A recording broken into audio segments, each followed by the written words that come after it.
আসল সত্যি জেনে গেছে পরশুরাম, জানতে পেরে ভয় পেয়ে যায় তটিনী।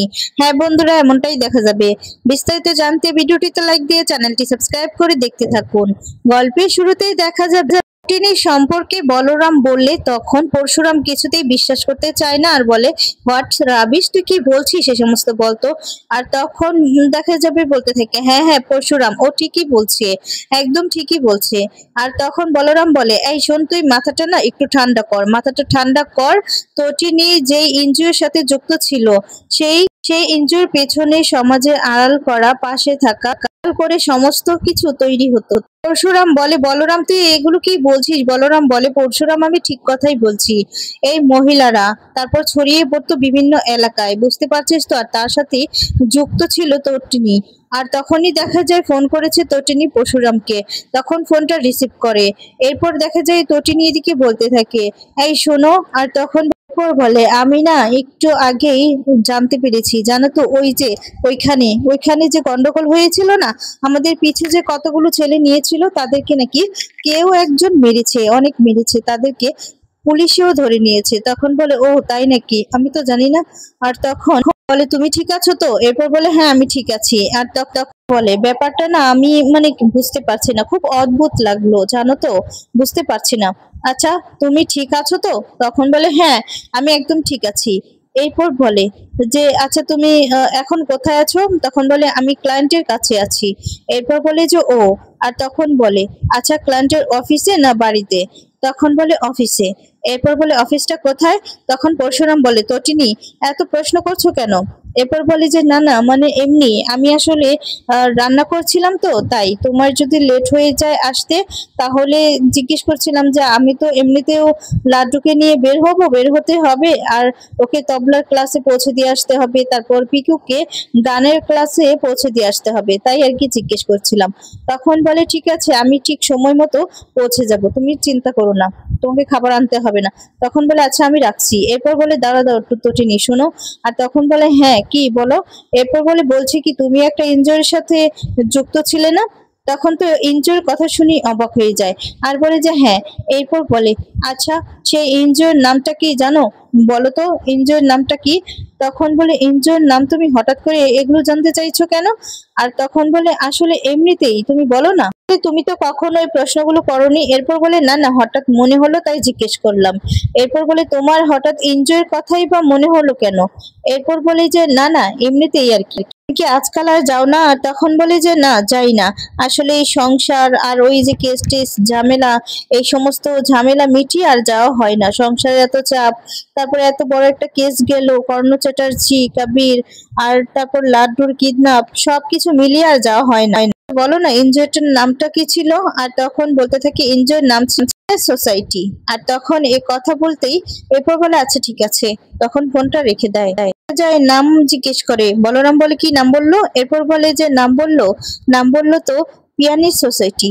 আর তখন বলে, তুই তার মানে বলছিস কি যে ওই নৌকাতেই ছিল? তখন বলে, আমি বলছি না রে, ওখানেই বলছে, সবকিছুতেই বলছে। এরপর এদিকে দেখা যায় তটিনীকে ফোন করেছে শীতল। আর শীতল তখন ফোন করে এক এক করে নানান কথাগুলো বলতে থাকে। আর তারপর যে তটিনী বলে, তা আপনি বারবার আমাকে ফোন করে ডিস্টার্ব করছেন কেন? আর কেনই বা ফোন করছেন এত বারবার? আপনি কেন বুঝতে পারছেন না যে আমরা খুব সাধারণ জীবনযাপন করি? আর তখন এদিকে শীতল হাসতে থাকে। আর তটিনী বলে, আমাদেরকে আমাদের মতো থাকতে দিন প্লিজ। আর তখন বলে, তুমি এনজয়ের সাথে যুক্ত ছিলে? এই কথাটা শুনে তটিনী অবাক হয়ে যায়, চমকে যায়। আর তারপর দেখা যায় তটিনী বলে যে, কি? আর তখন বলে, হ্যাঁ। এরপর দেখা যাবে তটিনী বলতে থাকে, একটু আগে আমার বড় জিজ্ঞেস করলো। এরপর বলে যে, হ্যাঁ বর জিজ্ঞেস করলো, এখন এখন আমি জিজ্ঞেস করছি, আর এরপর এই স্পেশাল ব্রাঞ্চ আসবে। আর তখন বলে, কি বলছেন কি আপনি? শীতল বলে, মার্চ মাসে বোধহয় একটা মিশন ছিল, তাই না? কথাটা শুনেই চমকে যায় আর বলে, একটা নৌকোর মধ্যে অনেকগুলো লোক, আর তাতে তুমি দাঁড়িয়ে করে গুলি চড়লো, আর তুমি তুমি ঝাঁপ দিলে জলে, তাই না? আর তখন এই কথাগুলো শুনে মনে পড়ে যায় সেই কথাগুলো। তটিনী তখন সেই কথাগুলোই ভাবতে থাকে আর বলে, আপনি এত কিছু কোথা থেকে জেনেছেন? আমি তো সেখানে ট্রেনার ছিলাম, তাও আমি জানবো না? এরপর বলে, কে আপনি? তখন বলে, শীতল। এরপর দেখা যাবে, দেখুন আপনি কি বলছেন আমি কিছুই বুঝতে পারছি না, আপনি কি ওই এনজিওর সাথে যুক্ত ছিলেন? আর তখন বলে যে হ্যাঁ, আমি যুক্ত ছিলাম। আর তুমি তুমি খুব ভালো করেই জানো আরো একজন যুক্ত ছিল, সে হচ্ছে কর্ণ চ্যাটার্জি। আর তখন বলে, কিন্তু কর্ণ চ্যাটার্জি এটা জানে না যে তটিনী গাঙ্গুলি সেখানে যুক্ত ছিল। আর তখন কথাটা শুনে ভয় পেয়ে যায়। আর তখন শীতল বলতে থাকে, কর্ণ চ্যাটার্জি এখনো জানে না যে তুমি তার কি কি গোপন তথ্য জানো। আর তখন তটিনী বলে, চুপ, একদম চুপ, আপনি চুপ করুন, একটা কথাও বলবেন না আর। এই কথা বলে ফোনটা রেখে দেয়। লাড্ডু আর পিকু সেখানে আসে, খুবই চিন্তিত দেখে আর বলে, মাম্মি কি হয়েছে? এরপর বলে, কিছুই হয়নি। আর তখন বুঝতে পারে যে মাম্মি খুব বেশি একটা টেনশন করছে। তখনই দেখা যায় লাড্ডু পিকু তাদের মতো করে গান গাইতে থাকে, বলতে থাকে, মাম্মি তুমি ভয় পেও না, কিচ্ছু হবে না। তখন বলে, তি ভাই তোর ওই কবিতাটা মনে আছে? তখন বলে, ওই কবিতাটা। এরপর বলে, আমি বই করব না, ভয় করব না, আমি জয় করব।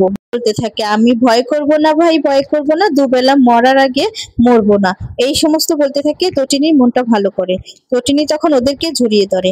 অন্যদিকে দেখা যায় এরপর এদিকে পরশুরামকে বলছে যে, পরশুরাম সেখানে দুটো লাশ পাওয়া গিয়েছিল, বুঝতে পারলি তো? তুই তোর বুলেটে বুলেটে চর্চা করেছিলি, কিছু লোক সেখান থেকে পালিয়ে গিয়েছিল, কিছু লোক পালিয়ে গিয়েছে কিনা তাও জানি না, আর কিছু লোক সাঁতরেও সেখান থেকে পালিয়ে গিয়েছিল, আর একজন বেঁচে আছে সেটাই জানি। তখন বলে, কে? এরপর বলে, তটিনী, তটিনী গাঙ্গুলি। আর তখন দেখা যায় এদিকে বলরাম বলে, তুই অবার সংকটে আছিস, একদিকে তোর রেসপন্সিবিলিটি আর একদিকে পরশুরাম। আসলে পরশুরাম, তুই যে মিশনটা শুরু করেছিস সেই মিশনটা একদিকে, আর অন্যদিকে তোর সংসার, তোর স্ত্রী। পরশুরাম বলে যে, আমি স্থির নিশ্চিত যে আমার স্ত্রী সম্পূর্ণ নির্দোষ, তটিনী খুব ভালো মেয়ে, ওকে ওকে আমি খুব ভালোবাসি। সেখানে মেয়ে পুলিশটি চলে আসে, আর তখন সে কিছু খাবার নিয়ে আসে, খাবারটা দেয়। আর তখন বলে, বস খাবে তো? এরপর দেখা যাবে আরেকজন বলতে থাকে, কিরে তুই এতটাই ক্যাজুয়াল? আর তখন বলে, হ্যাঁ বললাম তো, আমি আমার স্ত্রী, আমার পরিবার, আমি সবাইকে খুব বেশি ভালোবাসি। আর তটিনীকে আমি চিনি, আমি আমার গৃহিণী, আর অনেক বিশ্বাস ওর প্রতি আমার। তখন এমন বিশ্বাস দেখে বলরাম সবাই হাসতে থাকে, খুব খুশি হয়। জানিস তো আমার বউটা সবার থেকে ভালো, মিলিয়ে নিস। আর তখন বলে, সবার থেকে ভালো? আমি একদিন প্রমাণ করে দিব এর সাথে কোনো রকম ভাবে আমার বউ জড়িত নেই। আর তখন দেখা যাবে পরশুরাম খাবারটা খেতে থাকে আর বলতে থাকে, সত্যি তুই পারিস অনেক। আর তখন এই বলে হাসতে থাকে সবাই মিলে। অন্যদিকে দেখা যাবে এদিকে বোন খুব রাগ করতে থাকে ওই শার্টটা ছিঁড়ে ফেলেছে বলে, আর বলে, মেয়েটা কত কষ্ট করে কত কষ্ট করে কাপড় চোপড় গুলো এনে দিয়েছিল, কেউ কেউ শার্টটাকে ছিঁড়ে ফেলে দিয়েছে, আর কেউ আবার সেই ড্রেসটাকে মাটিতে ফেলে তাতে পা দিয়ে সেটাকে পিষিয়ে ফেলেছে, আমি জাস্ট ভাবতে পারছি না। আর তখন সেখানে আরেকজন বলতে থাকে, তোর ভাবতে হবে না, তুই আজকাল বেশি ভাবছিস, তুই তো ততিনী গাঙ্গুলির দিদি, তাই না? তুই তো আমার দিদি কখনো হতেই পারিসনি। আর তখন বলে, আয়ুষী, এরপর বলে যে লিমিটের মধ্যে থাক। আর তখন কাকিমুনি বলে, তুমি লিমিটের মধ্যে? কে কে তুমি? লিমিট দেখিও না, আমার জামাই গিয়েছে, সে জেলে গিয়েছে। হ্যাঁ, সে তো জেলে যাবেই। তখন বলে, কেন? এরপর বলে, সে অপরাধ করেছে, তাই তাকে জেলে যেতে হয়েছে। তখন আরেকজন বলে, হ্যাঁ, তাকে জেলে পাঠিয়ে খুব খুশি, তাই না? সাকসেস হলো। একজন বলতে থাকে, হ্যাঁ, প্রত্যেকটা তো ওর মাথার উপরে, একদম চারিদিকে তো জয় জয়কার চলছে। নন্দিনী মুখার্জি বিশাল কাজ করেছে, নিজের পরিবারকে পর্যন্ত পরোয়া করেনি, জামাইকে জেলে পাঠিয়ে দিয়েছে, বাহ বাহ, এই বলে হাতে তালি দিতে থাকে। আর তখন দেখা যায় আয়ুষী বলতে থাকে, হ্যাঁ, সবাই তো কংগ্রেচুলেট করছে। তখন বলে, হ্যাঁ, ও তো এটাই চেয়েছিল, একটা বড় কেস সলভ করা, ব্যাস, এরপর তো ক্লায়েন্টের ভিড় লেগে যাবে। তখন নন্দিনী এই সমস্ত শুনে চুপ করে থাকে। আর তারপর দেখা যায় একজন বলতে থাকে যে একজন সাকসেসফুল অ্যাডভোকেট হওয়ার জন্যই কি তুই এই বাড়ির জামাইকে জেলে পাঠিয়ে দিয়েছিস? মেয়েটাকে বলি দিলি বর্দি, এই বাড়ির মেয়েটার এখন কি হবে, বল কি হবে? আর তখন দেখা যাবে সেখানে চলে আসে আরাধ্যার বাবা।